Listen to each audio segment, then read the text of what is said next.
সঙ্গীতের জন্য হাঁটুন দক্ষিণী সঙ্গীত সম্মেলনের উদ্যোগে নেতাজিনগর নারকেল বাগান থেকে নিরঞ্জন সদন পর্যন্ত আজ সঙ্গীতের জন্য হাঁটার ব্যবস্থা করেছেন এক অভিনব উদ্যোগ।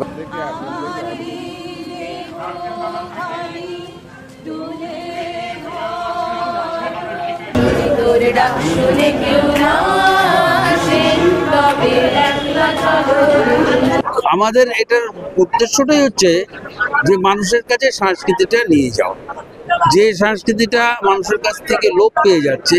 পিন্ডারে পলাশের বন পলাবো পলাবো মন, পিন্ডারে পলাশের বন পলাবো পলাবো মন, লেংটি ইঁদুরে ঢোল কাটে রে বতরে পিরিতির ফুল ফুটে, বতরে পিরিতির ফুল ফুটে।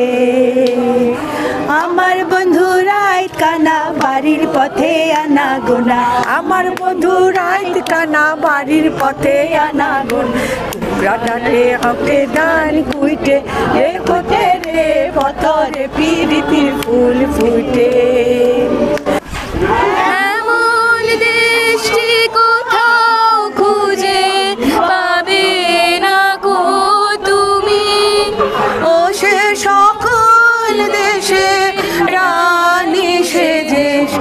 আমার জন্মভূমি সে যে আমার জন্মভূমি।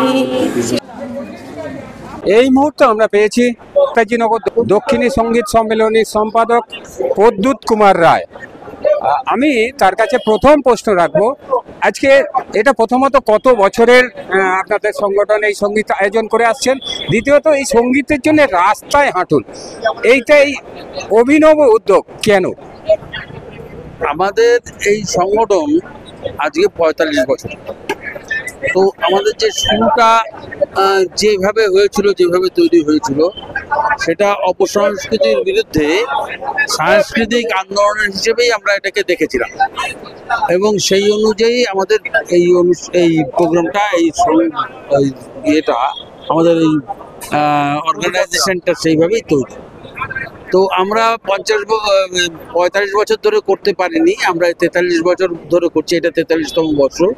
2 বছর আমাদের বাদ গেছে, এক হচ্ছে কোভিডের জন্যে আর আরেকটা হচ্ছে আমাদের নিজস্ব একটা বিষয় ছিল, সেই জন্য আমরা এই 2 বছর আমরা বাদ দিয়েছিলাম, বাদ দিয়ে এই 43তম বছরে আমরা করছি।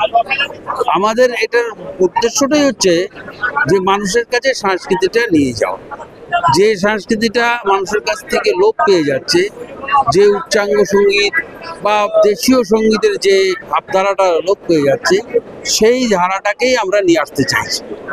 এটাই হচ্ছে আমাদের উদ্দেশ্য এবং এই উদ্দেশ্য অনুযায়ী আমরা এই পদযাত্রাটার চিন্তা করেছি যাতে মানুষের মধ্যে সচেতনতা আসে, যে এতগুলো মানুষ তাদের পদযাত্রা করে দেখিয়ে দিচ্ছে, যেটা আমার মনে হয় যেটা এখন পর্যন্ত পশ্চিমবঙ্গে কোনো সংগঠন যেটা করে উঠতে পারেনি এই পদযাত্রাটা। আমরা সেই পদযাত্রাটার মাধ্যমে মানুষের কনসাসনেসটা বাড়ানোর চেষ্টা করি। আমাদের 22, 23, 24 এই 3 দিন প্রোগ্রাম আছে। তো যারা বিশিষ্ট শিল্পী যারা আছেন তারা এখানে আসবেন, তারা তাদের সঙ্গীত পরিবেশনা, সঙ্গীত শুধু নয় যন্ত্রসঙ্গীতও, তারা কণ্ঠসঙ্গীত শুধু নয় যন্ত্রসঙ্গীতও তারা পরিবেশন করবেন। এটা হচ্ছে কথা। আর এর সাথে সাথে আমরা উদীয়মান যে সমস্ত শিল্পী তাদেরকেও আমরা এই দক্ষিণী সঙ্গীত সম্মেলনের যে প্ল্যাটফর্ম, তাদেরকেও আমরা পারফর্ম করতে ডাকি, তাদেরকেও পারফর্ম করতে আমরা বলি। এটা আপনাকে আরো বিশদে পিনাকি এখানে আছে, আমার আগের যিনি সেক্রেটারি ছিলেন। আপনার নামটা বলুন। আমার নাম পিনাকি মুখোপাধ্যায়, আমি দক্ষিণী সঙ্গীত সম্মেলনের প্রাক্তন সম্পাদক।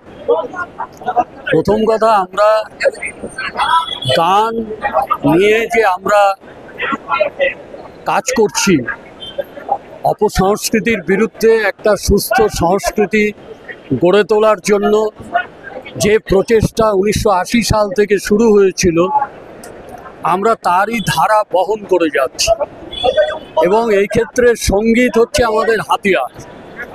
এই সঙ্গীতকে অবলম্বন করে শুধু উচ্চাঙ্গ সঙ্গীত নয়, আমরা কবি গান করেছি, আমরা বাউল গানের আসর করেছি, আমরা আমরা বাংলা গানের বিবর্তনের ধারা সেটাও করেছি। সেই জন্য আমরা সব রকম সঙ্গীতের ধারাই আমরা অবলম্বন করতে চাই এবং এই সঙ্গীতের মধ্য দিয়েই মানুষের চিত্তশুদ্ধি যাতে হয়, মন যাতে ফুলের মতন হয়, তারই ক্রমাগত প্রচেষ্টা আমরা করে যাচ্ছি এবং আজকের পদযাত্রাও আমাদের সেই লক্ষ্য নিয়েই সংগঠিত হয়েছে। অসংখ্য অসংখ্য ধন্যবাদ আপনাদের। আমি এই মুহূর্তে পেয়েছি প্রেসিডেন্টকে।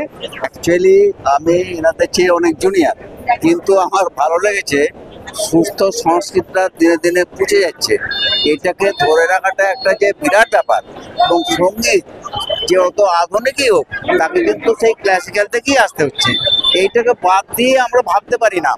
সুতরাং এইটার জন্য সুস্থ সংস্কৃতিকে বজায় রাখার জন্য আজকে এনারা যেটাকে ধরে রেখেছেন এইটাই আমাকে উৎসাহ দিয়েছে, এবং সেই কারণেই আমি এনাদের সঙ্গে যোগ হয়েছি এবং থাকবো। অসংখ্য ধন্যবাদ। আপনারা দেখলেন একেবারেই তাদের যে অপসঙ্গীতের বিরুদ্ধে সঙ্গীতের যে আয়োজন, সেই প্রচেষ্টা আজকে 80 সাল থেকে ওনারা করে আসছেন এবং তার যে একটা লড়াই বলতে পারেন, দীর্ঘ লড়াই ওরা জারি রাখছেন। আমি শুভাশিস হাজরা, দেখলেন এতক্ষণ ধরে। আপনারা দেখতে তো আপনার একটা জিনিস আবেদন করব, আপনাদের 22, 23, 24 প্রোগ্রাম আছে। আপনাদের এই আমাদের রাহি বাংলার মাধ্যম থেকে আপনাদের আবেদন করব, আপনারা সঙ্গীত শুনতে আসুন, দেখতে আসুন। আমার নাম শোভন ভট্টাচার্য। আমি দক্ষিণ সঙ্গীত সম্মেলনের অনুষ্ঠান দেখছি প্রায় 32 বছর ধরে। এই সংগঠনটা 45 বছরের সংগঠন। এরা 43তম বার্ষিক সম্মেলন অনুষ্ঠিত করতে চলেছেন আগামী 22, 23, 24 তারিখ, 24শে ফেব্রুয়ারি নিরঞ্জন সদনে। তো এই সংগঠনটা 43 বছর ধরে নেতাজিনগরের মতো একটা অঞ্চলে শাস্ত্রীয় সঙ্গীতের প্রচার প্রসারের জন্য কাজ করে যাচ্ছেন। এটা একটা বিরাট ব্যাপার।